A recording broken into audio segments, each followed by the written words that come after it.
মাটিৰ মৰমৰ কণ্ঠশিল্পী ৰাজীৱ শদিয়াৰ গীত আজি লুইতখন ভৰিছে আকৌ অকণমান গাওঁ দেই। হয়তো ক'ৰবাত ভুল শান্তি হ'ব পাৰে, ভুল শান্তি হ'লে ক্ষমা কৰিব অসমবাসী ৰাইজ। আৰু মোৰ নতুন চেনেলটো আপোনালোকে ছাবস্ক্ৰাইব কৰি থ'ব, তেতিয়া ভিডিঅ'বিলাক পাই থাকিব বন্ধু। ঠিক আছে, মই গীতটো গাইছোঁ আৰু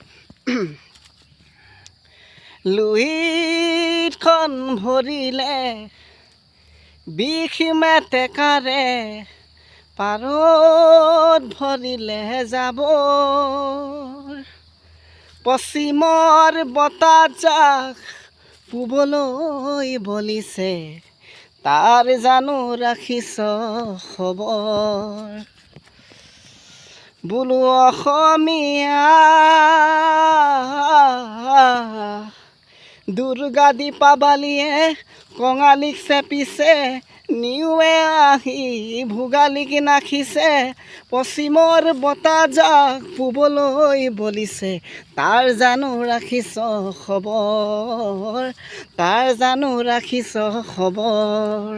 লুইতখন ভৰিলে বিষ মেটেকাৰে পাৰত ভৰিলে জাবৰ, পশ্চিমৰ বতাহজাক পূবলৈ বলিছে, তাৰ জানো ৰাখিছ খবৰ।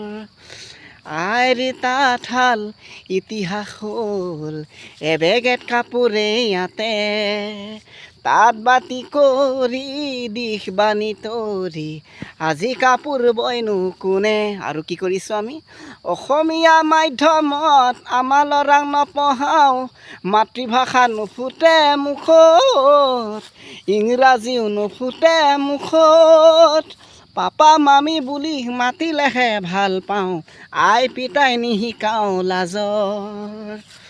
বোলো অসমীয়া ইতিহাস ফহিয়াই চা, ভুল নুবুজিবি মোক, নিজৰ সংস্কৃতিক সমান্য নকৰিবি, কমাই দে পশ্চিমীয়াৰ ভোগ।